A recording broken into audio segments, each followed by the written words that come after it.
Bax əziz. Düşün ki, fe'l birləşmə tərkibi nədir? Bax, izah edin. Düşün bir dənə kamaz. Bax, bu kamaz. Düzdürmü? Kamazımız o qədər də yaxşı olmasa da belə bir kamaz çəkilib bura. Çünki bu kamazdır. Oldu mu? Bu kamazın da bir dənə pilseti var belə. Uzun bir tır. Tır düşünürük. Oldu mu? Düşün ki, bu tır. Bax, bunu düşün fe'li bağlama. Fe'li bağlama. Bunu düşün fe'li sifət. Bunu düşün məsdər. Düşünürsən nə? Məsdər. Bu da qoşqudur deyil də. Bax, bu fe'li sifət, fe'li bağlama məsdər özündən əvvəl gələn sözləri özünə birləşdirir, özünə tabe eləyib, bütövlükdə bir dənə suala cavab verən cümlə üzvünü əmələ gətirirsə, buna deyirik ki, nə? Tərkib. Nə tərkibi? Fe'li bağlama tərkibi, fe'li sifət tərkibi, məsdər tərkibi. Misal verirəm, bax cümlə var, misal verirəm. Tutaq ki, burada nə var? Oxumaq fe'li var, düzdür? Oxumaq. Oxumaq sözü, tutaq ki, bunu düşün ki, bu kabindir, oxumaq kabindir. Bu oxumaq sözü özündən əvvəl gələn, məsələn, bax,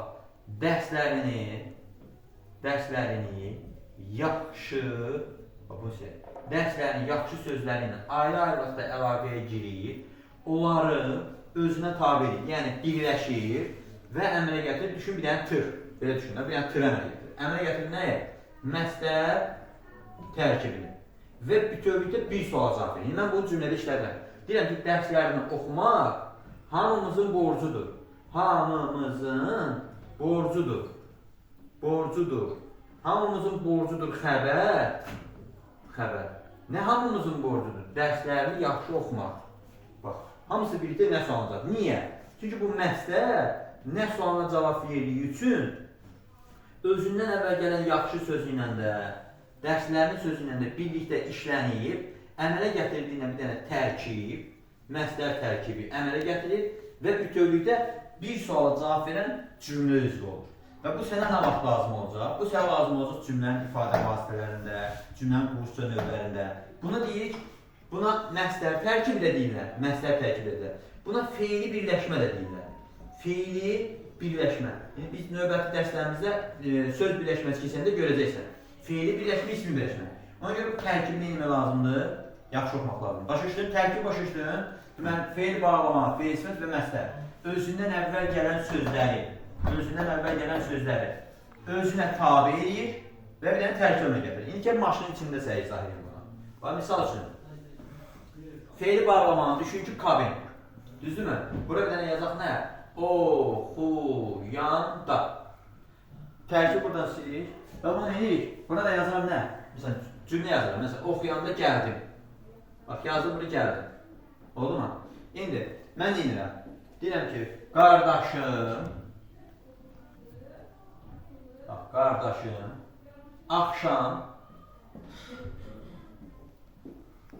dərslərini oxuyanda gəldim. Bax, gəldim xəbər, nə vaxt gəldim? Qardaşım dərslərini oxuyanda. Və bu hamısı birlikdə, nə vaxt sualına cavab verdi? Nə vaxt sualına cavab verdi? Və cümlədə oldu zaman zərfliyi. Zaman zərfliyi. Və bu oldu fe'li bağlama tərkibi. Niyə? Çünki fe'li bağlama, bax bu fe'li bağlama, oxu sözün köküdür, anda, əndə fe'li bağlamadır.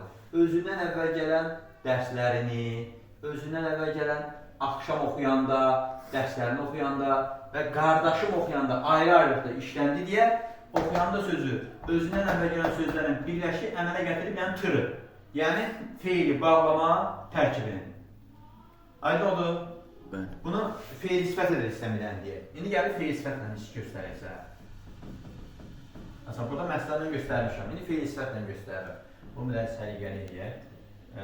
İndi bunu eynirik, qəşəng bunu silirik, təmizləyək ki, daha elə qəşəng olsun, qatına qarşı olmasın. İndi bu kamazımızı yenə düzəldib bərpa edək.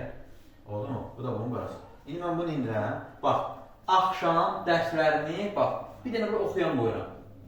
Axşam dərslərini oxuyan, bu cümləni dəyişirəm. Buradan gəldimi silirəm. qardaşımdır. Ben qardaşımı buradan çıxartdım. Qardaşımı buradan çıxartdım. Qoydum bura. Qardaşımdır. Bax, axşam dərslərini oxuyan qardaşım. Bax, yenə də oxu, oxuyan. Yandır burada. Oxu sözün köküdür. Bax, bu sözün kökü buradadır. Oxudur. Yan burada. Oxuyan feil sifət düzəldən şəkilsidir. Düzdürmü? İndi dərslərini oxuyan, qardaşını axşam oxuyan. Ayrı-ayrılıqda işləndi deyə bu bütövlükdə olacaq nə? İndi burada bu xətti də silirik belə. Bu oldu burada nə? Gənə birləşdi. Hansı qardaşımdır? Axşam dərslərini oxuyan qardaşım. Bütövlükdə hansı sualına cavab verdi? Bəli. Niyə? Çünki oxuyan sözü hansı sualına cavab verir? Bu nə vaxtda silirik? Çünki nə vaxt sualına cavab verir? Oxuyan da nədir oldu? Hansı sualına cavab verir indi? Çünki feil sifət nəyə əvəz edir? Sifəti əvəz elədiyi üçün sifəti əvəz edir. Və sifətin sualı olan hansı sualına cavab verir? Və özündən əvvəl gələn sözlərlə də birlikdə işlənib bir sualı, yəni hansı sualına cavab verir cümlədə təyin olduğu üçün biz dərslərin, axşam dərsini oxuyan 3 dənə sözün birləşməsinə deyirik ki, feil sifət tərkibi. Buna həm də deyirik ki, feili birləşmə. Feili birləşmə. Aydın oldu bunu? Bax, bu sənin həyatında, sonra təhsil həyatından gedir. Harada sənə lazım olacaq? Bax, 1. Söz birləşmələrində. 2. Cümlənin ifadə vasitələrində. 3. Sadə cümlənin növlərində. 4. Cümlənin quruluşca növlərinin tapılmasına. Cümlənin istər ifadə vasitəsinin, istər quruluşunun tapılmasında, bax, bu qayda sənə çox önəmli olacaq. Hətta mürəkkəb cümlələrdə belə bu sənə çox faydalı olacaq. Hətta burada mən bir dənə cümlə testlə paylaşmışam. Məsələn, o və bu işarə əvəzliyinin vergü ilə işlənməsində belə bu sənə çox lazım olacaq. Ona görə bunu feil sifət tərkibini, məsdər tərkibini, feil bağlama tərkibini mütləq yaxşı bilmək lazımdır. Bu, elə bir ki, bunu bilsən, 20% Azərbaycan dili bilirsən. Bunu bilsən, Azərbaycan dili 20%-ni bilmirsən. Niyə görə? Çünki sənə məsələn belə bir cümlə verəcək. Gəl bunu silək, bunu cümlə üzərində izah edirsən. Məsəl üçün belə bir cümlə verəcək sənə. Misal üçün, deyir ki, məsələn, mən bir dənə belə bir cümlə yazıram. Bunu siləyim.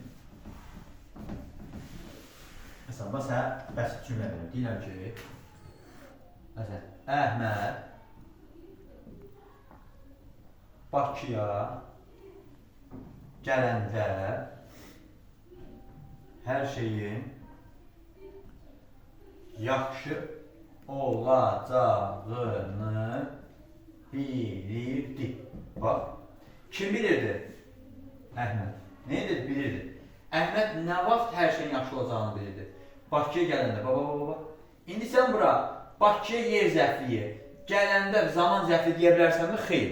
Amma sən tərkibi, bax, mən deyirəm ki, bu birlikdə zaman zərfliyidir. Amma mən tərkibi bilməsəm, mən həmən təhlildə götürəcəm bunu yer zərfliyi, bunu götürəcəm zaman zərfliyi. Və nə olmuş olacaq? Mən sintaktik təhlildə səhv eləmiş olacam. Amma əslində bu ya yer zərfliyi deyil, ya da zaman şeydir. Bu ikisi birlikdə zaman zərfliyidir. İkisi birlikdə zaman zərfliyidir. Yəni yer zərfliyi deyil. Aydın oldu? Sonra hər şeyin yaxşı olacağını. Baba, nəyi bilirdi? Hər şeyin yaxşı olacağını. İndi mən burada hər şeyin yaxşı və olacağını götürüb, ayrı-ayrılıqda götürsəm, mən buna təyin deyəcəm, mən buna tamamlıq deyəcəm, mən buna gələ tamamlıq deyəcəm. Və cümlədə yenə sintaktik təhlildə mən eləmiş olacağım, səhv eləmiş olacağım. Məsələn, mənə aldatmaq üçün belə verəcək. Məsələn, A variantında verəcək ki, misal üçün, mübtəda, nə olacaq? Verəcək, misal üçün, yer zərfliyi, mübtəda, zaman zərfliyi, sonra tamamlıq, təyin, tamamlıq, xəbər. Misal, mənə çaşdırmaq üçün belə verəcək. Amma mən feil bağlama tərkibini, məsdər tərkibini bilməsəm, mən bu variantı götürəcəm və bu variantı da səhv olaraq götürəcəm. Amma mən bilsəm ki, Feili bağlamanı biləndə mən deyəcəm ki, bu mübtədadır. Bu bir dənə zaman zərflik, bir dənə zərflik var. Bu hamısı birlikdə tamamlıqdır. Bir də xəbərdir. Mən deyəcəm ki, burada bir dənə xəbər var, bir dənə tamamlıq var, bir dənə zərflik var, bir dənə də mübtəda var. Və doğru cavab kimi bu variantı götürəcəm.